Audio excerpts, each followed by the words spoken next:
लगायत सम्पूर्ण शिक्षिका र सम्पूर्ण फ्याकल्टीका दाजुदिदी लगायत सम्पूर्ण साथीहरू, आज म यहाँ गुरु पूर्णको अवसरमा यहाँ तपाईँहरूलाई मेरो कविता वाचन गर्न गइरहेको छु।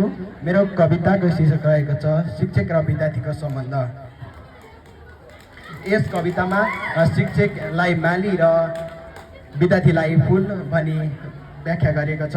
सबैले ध्यान दिएर सुनिदिनु होला। शिक्षक माली जस्तै प्रेमले सिँचाइ गर्छन्, शिक्षक माली जस्तै प्रेमले सिँचाइ गर्छन्, विद्यार्थी बिरुवा जस्तै ज्ञानले फुल्दै जान्छन्, विद्यार्थी बिरुवा जस्तै ज्ञानले फुल्दै जान्छन्। मेहनतको पानी दिई सपनालाई हरियाली बनाउँछन्, मेहनतको पानी दिई सपनालाई हरियाली बनाउँछन्, असल संस्कार र शिक्षाले जीवनलाई उज्यालो पार्छन्, असल शिक्षा र संस्कारले जीवनलाई उज्यालो पार्छन्। आँधीहुरी आए पनि माली कहिले हार मान्दैन, आँधीहुरी आए पनि माली कहिले हार मान्दैन, त्यस्तै गुरुको प्रेरणाले विद्यार्थी अघि बढ्न छाड्दैन, त्यस्तै गुरुको प्रेरणाले विद्यार्थी अघि बढ्न छाड्दैन।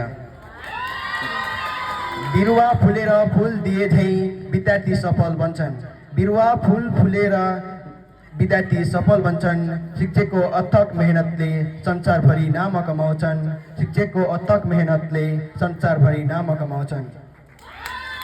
मालीको अथक मेहनतले फुलेका फुल भगवानको चरणमा चढाउन योग्य बनाउँछन्, मालीको अथक मेहनतले फुलेका भगवानको चरणमा चढाउन योग्य बनाउँछन्, शिक्षकको अथक परिश्रमले विद्यार्थीको भविष्य उज्जवल र सफल बनाउँछन्, शिक्षकको अथक परिश्रमले विद्यार्थीको भविष्य उज्जवल र सफल बनाउँछन्। हस्त धन्यवाद।